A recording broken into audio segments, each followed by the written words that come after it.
If you're struggling on FC24, look no further. I'm about to give you all the best tips and tricks that I've learnt so far so that you can get the most wins possible in Ultimate Team. If you want the cheapest FC24 coins to get ahead of the competition, check out MMOEXP by clicking the link down below and use code JambooUK for 5% off.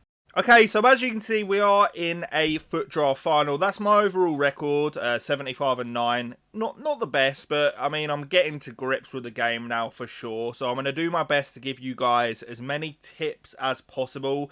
We're going to play the draft final together. I'm going to take you through my thought process as we're playing. If you have any questions about anything on the game, do let me know down below and I'll do my best to help you. But for now, let's get into the draft. I'm giving you guys EAFC points every day for the next month. Just subscribe and comment down below for a chance to win. Okay, so as you can see, my opponent's team, I mean, he's got Salah in there, Bellingham as well, actually, and Tomori, and Lamptey. It's not a bad team for sure. We'll have to see what we can do. That midfield, other than Jude, is looking a little bit weak, but you guys are here for the tips. So like I say, we're going to go through the thought process. You know, as I'm playing, I'm going to try my best to give you guys an idea of what's going through my head. I'll tell you about some things that I've picked up and stuff like that. So, initial thoughts is obviously, at least in my opinion, I feel like this is very similar in a lot of ways to FIFA 23.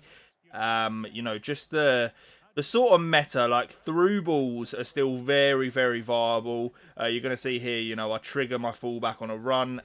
Really bad ball for me, to be fair. But you can see here, I've got to track the through balls in behind. If you don't track them, you are in a lot of trouble.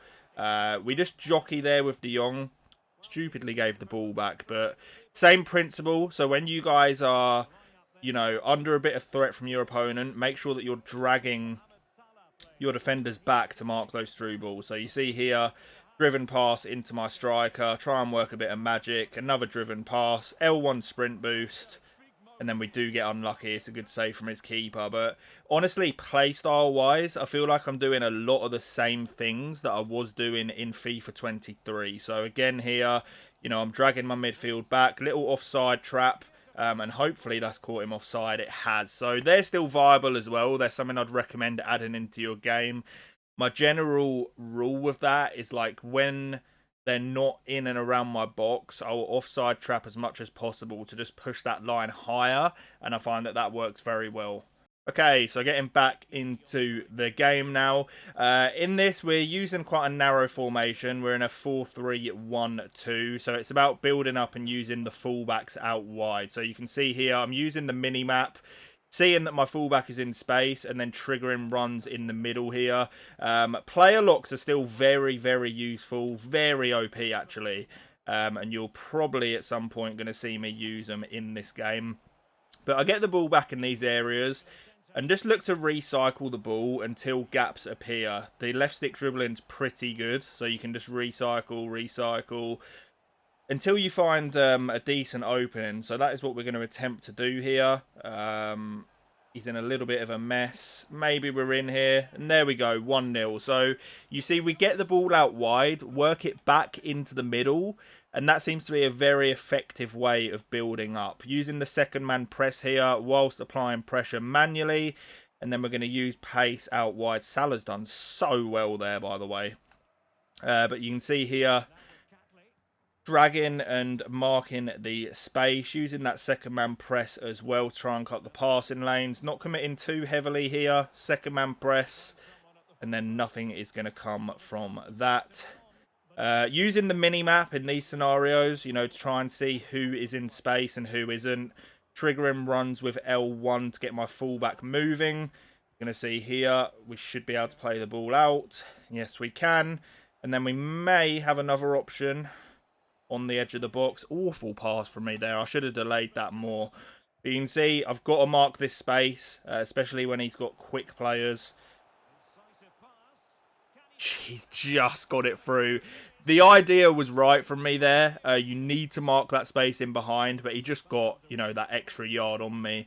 But The draft is quite sweaty, so it's one of those. I feel like this is a good place to show you guys gameplay, and hopefully we'll have a good, high level game here, so you guys can pick some stuff up. But same again, it's really a rinse and repeat situation. We're looking for that space in wide positions, and that is what we're going to look to find here. Work the ball back into the middle again, and then use the space out wide. Make sure you guys are using the mini map because it's so good. We're just finding that extra space. Great defending from my opponent. We've managed to win it back there. Little skill move.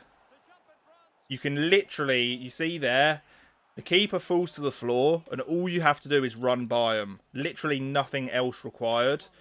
If you just run at an angle and the keeper's coming out, they will fall to the floor. I feel like that's going to get patched at some point. But for now, it's an extremely easy way of scoring goals. Nice step in there from Olga. And again, as you can see, sending players on those L1 runs. We're using the sprint boost where possible. You see there with Jesus, we just get off to a flying start. Little player lock here. Overdone it there. He's managed to recover quite well. And then again, we're dragging players back, trying to mark that space in behind. He gives the ball away quite cheaply to us. Taking our time. When needed, pass around the back. You can switch the play as well so easily on this game. It's been like that for a few years. Those sort of cross-field passes. So easy to make sure you keep possession.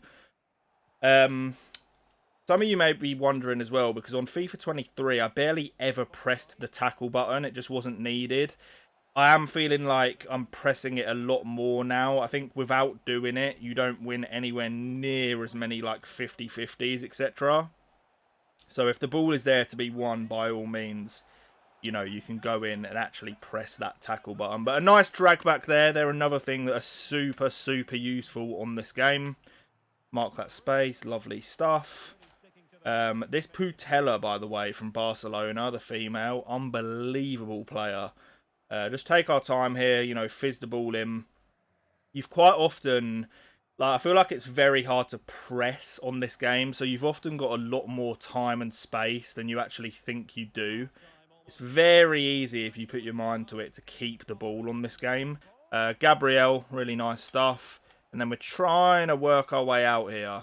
Not a lot of space to work with, but we're sending Frankie on a run. And then it looks like we are going to win a throw-in. So we'll see what we can do from here in a wide position. These are my favourite areas to attack in. You can see here, we've already split him open. Little fake shots. And then we do find the back of the net. Sort of surprised he finished it there, but honestly, when going up against the goalkeeper, anything works. Like, it doesn't matter what you do, they just fall to the floor. They're really bad in one-on-one situations. So that is definitely something to keep an eye on. Frankie de Jong again, little skill move, and boom, that should be it. 5-3, beautiful stuff. That weird sort of fake shot is super useful as well. So guys, we did win the draft final, and we get awarded with the worst set of rewards. But hopefully you learned something here, and leave me a question if you have anything that you want to know about this game.